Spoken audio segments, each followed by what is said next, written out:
Xiao Yan melesat ke arah napas terdekat dengan kecepatan yang sangat tinggi.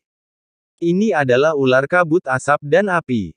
Ia jauh lebih fleksibel daripada kadal raksasa roh api, sehingga masih bisa bertahan bahkan ketika dikejar oleh 7 atau 8 sosok. Namun, fleksibilitas dan kecepatannya bertemu dengan Xiao Yan, yang memiliki guntur ekstrim, dan kecepatannya jelas lebih cepat. Ia bahkan berubah menjadi klon hantu. Jiwa alam giok bisa menipu, tetapi hanya alam virtualku. Kau tidak bisa menipu. Di tengah asap tebal, Xiao Yan langsung menemukan ular kabut asap dan api. Sosoknya menyerbu, dan sebelum 7 atau 8 sosok yang mengejarnya bereaksi, ia membunuhnya. Pengeboman tirani dalam gumpalan api ungu pemusnahan. Saat ini, tubuh Xiao Yan sudah memiliki 3. Semuanya ditekan oleh Qi Yuan.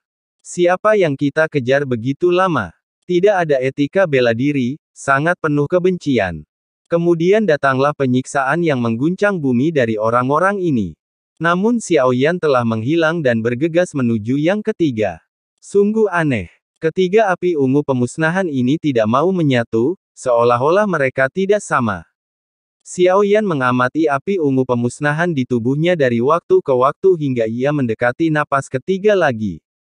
Baru saja ia melihat bahwa hanya ada satu orang yang mengejar roh api ini. Tetapi tampaknya ada lebih dari satu di awal, dan roh api ini memiliki serangan yang sangat kuat. Ini adalah Burning Star Hound. Ia sangat cepat dan dapat menyemprotkan sinar pemusnahan. Kekuatannya begitu menakjubkan sehingga kebanyakan orang menyerah mengejarnya. Pada saat ini, hanya ada sosok ini yang mengejarnya. Ada fluktuasi napas yang baik di tubuhnya. Xiao Yan tidak asing dengan penampilannya. Apakah ia dikurung? Keropang berat di tubuhnya membuatnya tampak istimewa dan dapat dikenali sekilas. Dibandingkan dengan 2 orang yang pernah ditemui Xiao Yan sebelumnya, orang yang dikurung ini lebih kuat, tetapi ia hanya tingkat ketiga. Namun, kekuatan aturan terpancar dari tubuhnya. Jelas, seperti Xiao Yan, ia memiliki jantung api di dalam tubuhnya. Namun, itu bukanlah asal api sensi, melainkan kekuatan asal dari dunia lain.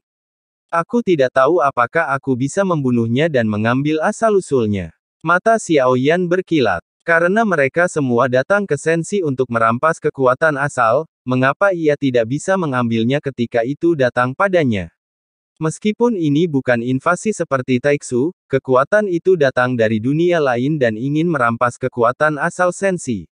Mengapa Xiao Yan tidak bisa membunuhnya? Kekuatan itu terpancar dari tubuhnya. Dan justru karena keberadaan api itulah ia memenuhi syarat untuk melawan Burning Star Hound. Di bawah pengejarannya, Burning Star Hound meraung berturut-turut, dan jelas bahwa ia telah terjerat dengannya untuk waktu yang lama.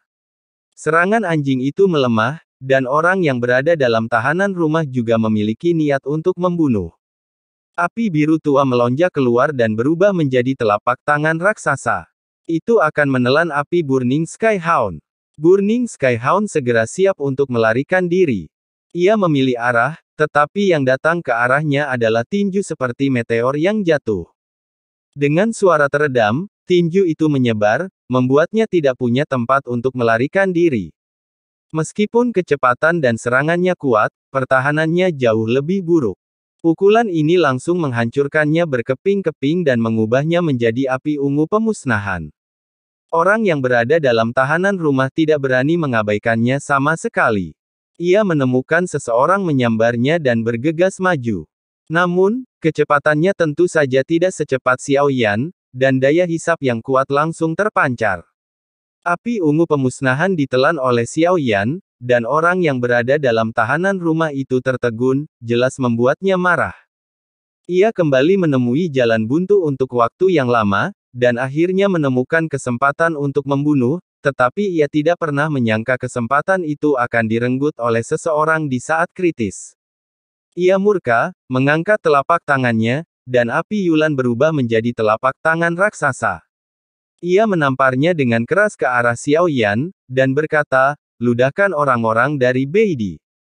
Orang yang berada dalam tahanan rumah itu selalu pendiam, tetapi saat ini ia tak kuasa menahan diri untuk mengutuk, meskipun aku tidak tahu dari dunia mana kau berasal. Tapi yang pasti adalah kau sedang menjarah sumber api dari berbagai dunia. Ini adalah sumber sensiku. Tentu saja, ini bukan giliranmu. Mata Xiaoyan tertegun, dan niat membunuh melonjak, menghadapi telapak api raksasa Qi Yulan. Xiaoyan juga mengangkat tangannya dan menamparkan api tiga warna yang berubah menjadi telapak tangan raksasa, dan momentumnya langsung menekan orang yang berada dalam tahanan rumah. Kedua telapak tangan itu bertabrakan dengan tiga jenis sumber api, dan ini terjadi di sensi, sehingga kekuatan aturannya akan kembali diperkuat. Telapak tangan raksasa api terlarang hancur berkeping-keping. Tepat ketika Xiaoyan hendak membunuhnya dengan niat membunuh, pria terlarang itu menghilang seketika setelah ia menamparkan telapak tangannya. Ia pun melarikan diri. Kekuatan jiwa virtual Xiaoyan tiba-tiba menyebar. Selama napasnya masih ada, ia tak punya tempat untuk bersembunyi. Namun, ia tak dapat ditemukan di bawah kekuatan jiwa virtual tersebut. Ia seakan menghilang begitu saja. Mata Xiaoyan sedikit menyipit, memperlihatkan tatapan penuh pertimbangan. Pengurungan ini tidak sederhana. Entah dari dunia mana mereka berasal. Dibandingkan dengan alam misterius 9 surga, paviliun pil emas 9 transformasi mungkin bahkan lebih misterius. Dia tidak berlama-lama dalam pertempuran. Ini di luar imajinasi Xiaoyan. Lagi pula, api peringatannya telah diambil. Seharusnya itu tak tertahankan, tetapi dia sepertinya tahu bahwa dia tidak bisa mengalahkan Xiaoyan, jadi dia menyerah dengan tegas. Dia sudah mendapatkan 4 api yang padam, tetapi masih belum ada tanda-tanda fusi. Apa sebenarnya tujuan mereka? Rencana Xiaoyan gagal. Dia ingin membunuhnya dan mengambil apinya, lalu mencari jiwanya. Dia ingin tahu lebih banyak tentang ini, tetapi yang terakhir tidak memberinya kesempatan. Untungnya, Xiaoyan harus terus membubarkan dan menenangkan kekuatan jiwanya. Terus mencari di gurun yang bergelombang ini. Di bawah pencarian sendawa yang terus-menerus. Benar saja, dia menemukan tempat di mana banyak napas berkumpul. Xiaoyan segera memperlambat dan secara bertahap mendekat untuk menyelidiki. Di ujung gurun yang bergelombang ini, ada jurang alam yang sangat besar dengan api yang berkobar di dalamnya. Semua sosok ini melayang di tepi, tidak berani bergerak maju. Di tepi ini, ada sebuah tablet batu dengan beberapa karakter besar tertulis di atasnya. Terbakar di laut api penyucian. Saat Xiaoyan mendekat, dia melirik dan tiba-tiba tertegun. Orang yang api ungu nirvananya baru saja dirampoknya juga ada di antara mereka, tetapi ada lebih dari selusin orang di sampingnya. Orang itu mengangkat kepalanya. Matanya yang menyala-nyala menatap Xiaoyan, tetapi kemudian dia memalingkan muka, seolah-olah dia tidak melihat Xiaoyan. Tampaknya api ungu nirvana berguna di sini. Itu memancarkan gelombang kehancuran yang mengerikan. Jika mereka menggunakan tubuh fisik mereka untuk melawan, itu mungkin, tetapi mereka tidak memiliki tubuh fisik yang kuat. Tanpa api ungu nirvana untuk melindungi diri mereka sendiri, sulit untuk menyeberangi Laut Cihai. Xiaoyan berdiri dengan tangan di belakang punggungnya. Kemudian, beberapa mata lagi tertuju padanya. Sepertinya saudara King Teng adalah dia. Dia telah mengambil api ungu kehancuran sunyi milikku. Kemudian, Xiaoyan menoleh. Itu adalah King Wuya, pria yang ditemuinya saat pertama kali menjarah kadal raksasa roh api, dan di sampingnya. Ada juga beberapa sosok yang berdiri. Ada seorang pria di sebelahnya, yang tampak mirip dengannya. Dia berdiri dengan tangan di belakang punggungnya, dan tiba-tiba mengangkat kepalanya, menatap Xiaoyan dengan tatapan tajam. Kemudian datanglah kekuatan jiwa yang menyelimuti. Tatapan Xiaoyan tiba-tiba tenggelam, dan kekuatan jiwa yang tenang itu pun lenyap.